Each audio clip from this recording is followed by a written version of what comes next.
안녕하세요, 서메리입니다.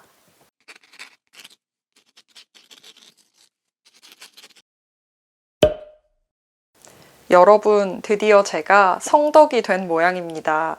미국 드라마 왕좌의 게임 원작 소설로 잘 알려진 A Song of Ice and Fire, 일명 얼음과 불의 노래의 왕팬으로 지냈던 지난 10년의 세월을 알아주셨는지 출판사에서 이번에 새로 출시된 원작자의 설정집을 선물로 보내주셨거든요. 제가 또 책덕이라서 설정집, 해석본 이런 거 엄청 좋아하잖아요. 오늘 이 시간에는 소설 얼음과 불의 노래의 이야기와 그 세계관을 담은 설정집 얼음과 불의 세계 이야기를 해볼 예정인데요.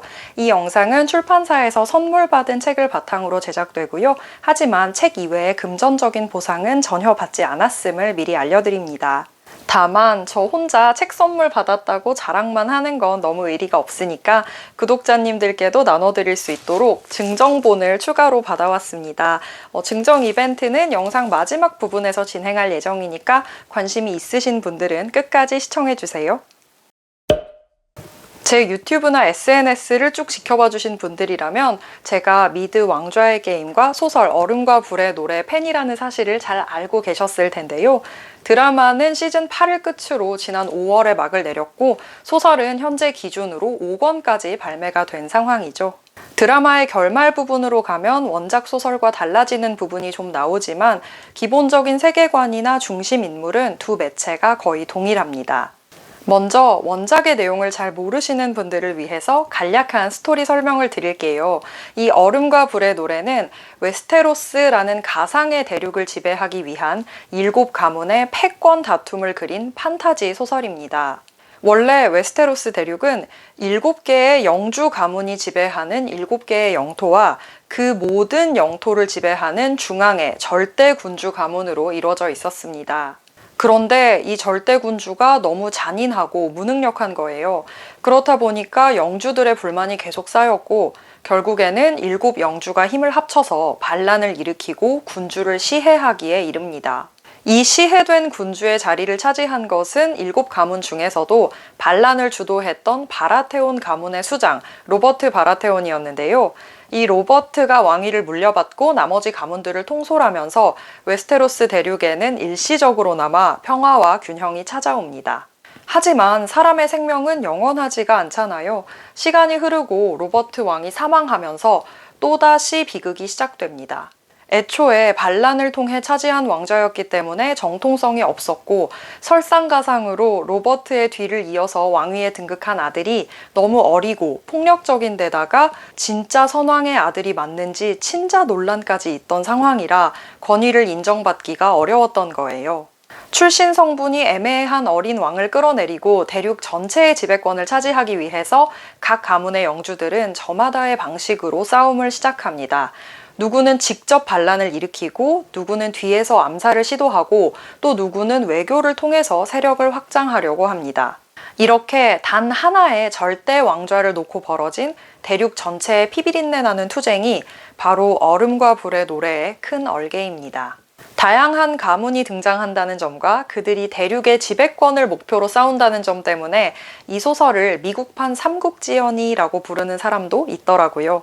모든 왕국을 지배하는 단 하나의 절대 왕좌라든지 또 중간중간 등장하는 여러 가지 판타지 요소라든지 이런 부분들을 감안해서 이 소설이 반지의 제왕과 닮았다고 말하는 사람들도 있습니다. 세 작품을 모두 읽은 사람으로서 저는 개인적으로 두 의견 모두 일리가 있다고 생각하는데요. 사실 이 외에도 얼음과 불의 노래를 읽다 보면 다양한 고전 명작에서 모티브를 따온 설정이 꽤 눈에 띕니다. 가령 죽은 왕의 부인이자 어릴 때 불길한 예언을 받았던 인물인 왕비 세르세이는 셰익스피어의 맥베스 주인공을 연상시키고요. 세상 모든 지식이 담겨있다는 시타델의 도서관은 소설 장미의 이름의 테마가 되기도 했던 호르헤 루이스 보르헤스의 바벨의 도서관에서 영감을 받았다는 느낌이 물씬 납니다. 어쨌든 한 가지 확실한 것은 얼음과 불의 노래가 정말 방대한 설정과 디테일한 세계관을 바탕으로 만들어진 대작이라는 사실입니다. 다양한 명작에서 가져온 모티브만큼이나 이 소설 자체의 오리지널 스토리와 전개도 굉장히 탄탄하고요. 따라서 특정한 작품 한두 개와 일방적으로 비교하기는 어렵습니다. 무엇보다도 진짜 재밌어요. 정말 재미있는 소설입니다, 여러분. 제가 오늘 가지고 나온 얼음과 불의 세계는 이 얼음과 불의 노래 원작자가 직접 쓴 이 소설의 설정집입니다. 원작에 등장하는 세계가 어떻게 이루어져 있는지, 각 영주 가문의 역사는 어떻게 되는지, 애초에 절대 군주 가문이 어떻게 이 대륙을 지배하게 되었는지 이런 내용들이 담겨 있는데요. 이 책을 딱 펼치면 제일 첫 페이지에 이런 문구가 분명히 쓰여 있습니다. 이 책은 픽션입니다. 등장하는 이름, 인명, 지명과 사건들은 저자의 상상력이 빚어낸 산물이거나 허구의 내용입니다. 라고 하는데요. 하지만 이 크고 두꺼운 책 안에 담긴 내용을 쭉 읽어가다 보면 이게 너무 구체적이고 생생해서 진짜 어떤 나라의 역사가 아닌가 라는 생각이 들 정도예요. 오늘은 너무 큰 스포가 되지 않는 선에서 이 책의 내용과 구성을 간단히 보여드리고 마지막에는 구독자 이벤트를 진행하도록 하겠습니다. 먼저 책의 외견과 구성을 살짝 보여드릴게요. 이 얼음과 불의 세계는 보시다시피 엄청나게 크고 또 무겁습니다. 이 원작 소설과 비교하면 크기 면에서도 무게 면에서도 4~5배는 좋게 되는 것 같은데요. 내부는 이렇게 글과 사파가 어우러진 풀 컬러로 되어 있습니다. 이게 겉보기엔 진짜 두꺼운데 의외로 페이지는 한 320페이지 정도밖에 안 돼요. 비슷한 두께의 다른 책과 비교를 해보면 한 절반이 조금 넘는 수준인데요. 아마도 종이 한 장 한 장이 두툼한 코팅지로 되어 있어서 그런 게 아닌가 싶습니다. 내용은 크게 각 지역의 역사를 소개하는 부분과 각 가문의 역사를 소개하는 부분으로 나뉘어 있습니다. 제가 개인적으로 가장 마음에 들었던 부분은 주인공이라고 할 수 있는 7가문뿐만 아니라 그들이 다스리는 군소 가문이라든지 또 책 속의 시점을 기준으로 현대에는 사라졌지만 고대에는 존재했던 역사 속 부족들의 이야기까지 상세하게 나와 있다는 점이었습니다. 지역 소개 부분도 마찬가지인데요. 원작을 읽어보신 분들은 잘 아시겠지만 메인이 되는 웨스테로스 대륙 외에도 스토리에서는 곁가지로만 등장하는 볼란티스, 브라보스, 나스 이런 비주류 지역들도 상세히 다루고 있습니다. 이 모든 내용은 단순한 연표나 요약식 키워드가 아니라 세세한 스토리로 설명되어 있는데요.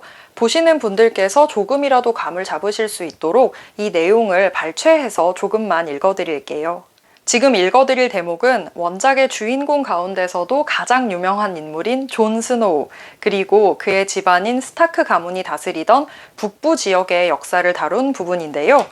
이 부분을 살짝 보여드리자면 이렇게 앞부분에는 북부의 지도가 나와 있고요. 그 다음 페이지부터 약 8쪽에 걸쳐서 이 지역의 역사가 소개되어 있습니다. 이 앞부분을 살짝 읽어드릴게요. 겨울의 왕 스타크 가문이 다스리는 광대하고도 추운 영토는 일반적으로 7왕국 중 가장 오래된 최초의 왕국으로 여겨지는데 그 이유는 가장 오랫동안 정복되지 않고 버텼기 때문이다. 북부의 지리적, 역사적 특성은 이곳을 남부의 다른 이웃 왕국들과 확연하게 구분짓는다.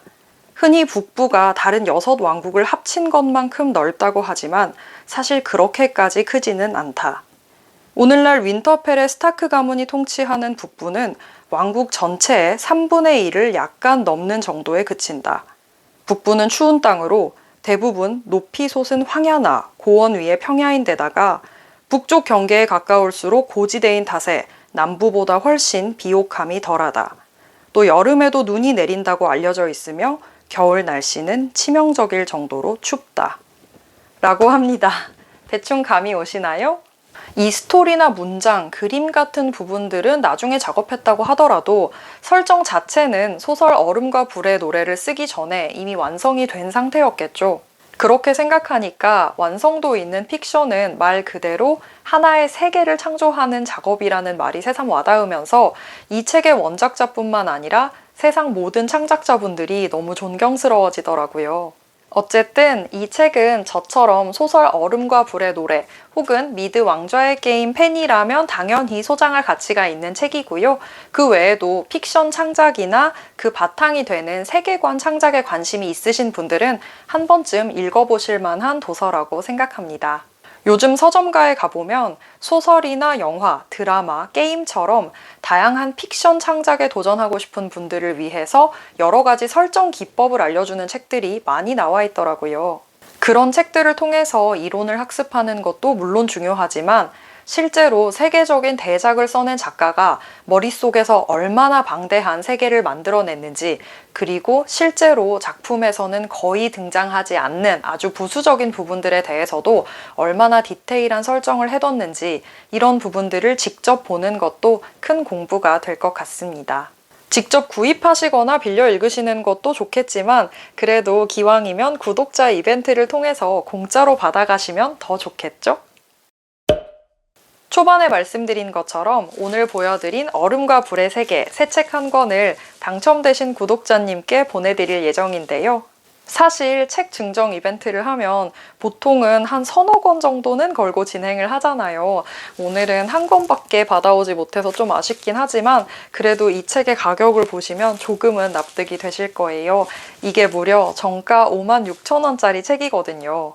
제작 면에서나 내용 면에서나 그만큼의 값어치를 하는 책이긴 하지만 어쨌든 이 책 한 권이 다른 책 4, 5권의 값을 하기 때문에 오늘은 정말 승자 독식 컨셉으로 당첨되신 한 분이 모든 것을 가져가시는 그런 형태의 이벤트를 진행하게 될 것 같습니다.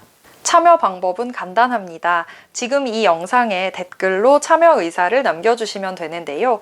이벤트 참여라는 말머리를 달아주신 후에 책을 받고 싶다는 내용을 간단히만 적어주세요.